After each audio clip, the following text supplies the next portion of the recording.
మీకు జాబ్ వస్తే life set అని అనిపిస్తుందా? బిజినెస్ చేయాలంటే రిస్క్ అనిపిస్తుందా?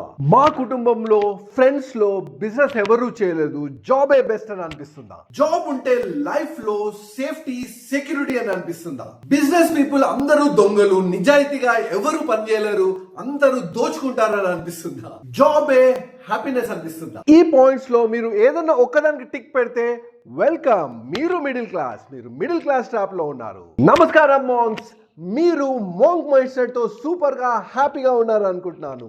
ఇలా ప్లీజ్ సబ్స్క్రైబ్, థ్యాంక్ యూ. చిన్నప్పటి నుంచి మన మిడిల్ క్లాస్ లో మనకు చెప్పారు, కష్టపడి చదువుకో, జాబ్ తెచ్చుకో, సెట్ అవుతుందని. ఎస్, లైఫ్ సెట్ అవుతుంది.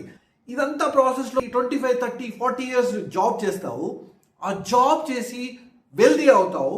ఆ పొజిషన్ లో మీ పిల్లవాళ్ళని పెట్టగలుగుతావా? నో, మీ కష్టం అంతా కంపెనీకి చేశారు, మీకు కాదు. కానీ అదే జాబ్ చేస్తూ మెల్లిగా చిన్న బిజినెస్ స్టార్ట్ చేస్తే అది మీకు పర్మనెంట్ ఉంటుంది, ఫ్యామిలీకి అసెట్ ఉంటుంది. బిజినెస్ అంటే రిస్క్ అంటారు. ఎస్, రిస్క్ ఉంటుంది.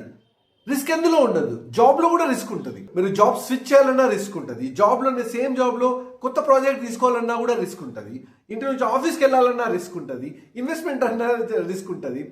ఇల్లు కొనాలన్నా, కార్ కొనాలన్నా, ఎవ్రీథింగ్ రిస్కే ఉంటుంది. సో జాబ్ చేస్తూ చిన్న రిస్క్ తీసుకోండి, చిన్న స్టార్ట్అప్ చేయండి, చిన్న బిజినెస్ క్రియేట్ చేయండి. అది మెల్లి గ్రో అవుతుంది. అది మీకు మీ ఫ్యామిలీకి అసెట్ లా ఉంటుంది. అండ్ మీ ఫ్యామిలీని మిడిల్ క్లాస్ నుంచి బయటికి తీసుకెళ్ళడానికి ఇదే ఆప్షన్, ఇదే సొల్యూషన్. మీ చుట్టుముట్టు చూడండి, మీ సర్కిల్లో ఎవరున్నారు? అందరూ జాబ్ చేసేటోళ్ళే ఉన్నారు. అందుకే మీరు కూడా జాబ్ చేస్తున్నారు. మీరు ఒక్కసారి మీరు ప్రయత్నం చేసినా వాళ్ళు పుల్ బ్యాక్ చేస్తారు. జాబే బెస్ట్, ఇదే సెక్యూర్, ఇట్లనే ఉండాలి, లైఫ్ అంటే ఇట్లా ఉండాలి. సో మీ సర్కిల్ని ఇంక్రీజ్ చేయండి. ఈ సర్కిల్ నుంచి పెద్ద సర్కిల్కి వెళ్ళండి. జాబ్ నుంచి బిజినెస్ మైండ్ సెట్ ఉన్న వాళ్ళ సర్కిల్కి వెళ్ళండి. ఆంటర్ప్రినర్స్, స్టార్టప్స్ వాళ్ళతో కలవండి. వాళ్ళని స్టడీ చేయండి. వాళ్ళు ఎంత రిస్క్ తీసుకుంటున్నారు, ఎలా చేస్తున్నారు, ఎలా ఎగ్జిక్యూట్ చేస్తున్నారు, మీరు కూడా నేర్చుకోండి. జాబ్ చేస్తూ ఇది చేయండి. అండ్ అప్పుడు మీ మైండ్ సెట్ కొంచెం చేంజ్ అవుతుంది. అప్పుడు మీరు ప్రతి ప్రాబ్లమ్ని ఆపర్చునిటీ లాగా చూస్తారు. సో దానికి ఏదైనా సొల్యూషన్ ఇస్తారు, అదే మీ బిజినెస్ అవుతుంది. మీరు మీ సర్కిల్ని చేంజ్ చేస్తేనే మీరు బిజినెస్ స్టార్ట్ చేస్తారు, మిడిల్ క్లాస్ ట్రాప్ నుంచి బయటికి వస్తారు. మన మిడిల్ క్లాస్లో ఇంకోటి ఏంటంటే, బిజినెస్ చేసే వాళ్ళందరూ దొంగలు, నిజాయితీ పరులు కారు అనుకుంటారు. నో, అట్లంటే మీరు జాబ్ చేస్తున్నారు అంటే ఒక బిజినెస్కి పని చేస్తున్నారు. మీ కంపెనీ దొంగనా? కాదు కదా. అందరూ అలా కాదు, కొందరు ఉంటారు బస్. కానీ అందరూ బిజినెస్ చేసే వాళ్ళు దొంగలు కారు. మీరు టాటాస్ ఎగ్జాంపుల్ తీసుకోండి, ఎంత ఎథికల్ కంపెనీ వాళ్ళు. అట్లా చాలా ఎథికల్ కంపెనీస్ ఉంటాయి.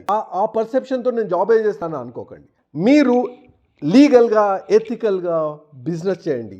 జాబ్ నుంచి ట్రాన్సిషన్ అవ్వండి, మిడిల్ క్లాస్ ట్రాప్ నుంచి బయటపడండి. మీరు కూడా జాబ్ చేస్తూ చిన్నగా సైడ్ హసల్ స్టార్ట్ చేయండి, చిన్నగా ఆంటర్ప్రినర్షిప్ స్టార్ట్అప్ చేయండి, మెల్లిగా గ్రో చేయండి. మీరు సెక్యూర్ అవ్వండి, మీ పిల్లల్ని సెక్యూర్ చేయండి, వాళ్ళ భవిష్యత్తుని సెక్యూర్ చేయండి.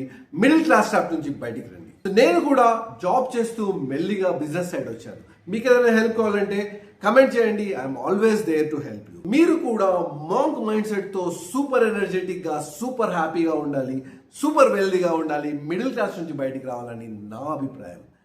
So please subscribe. Thank you so much. Cheers.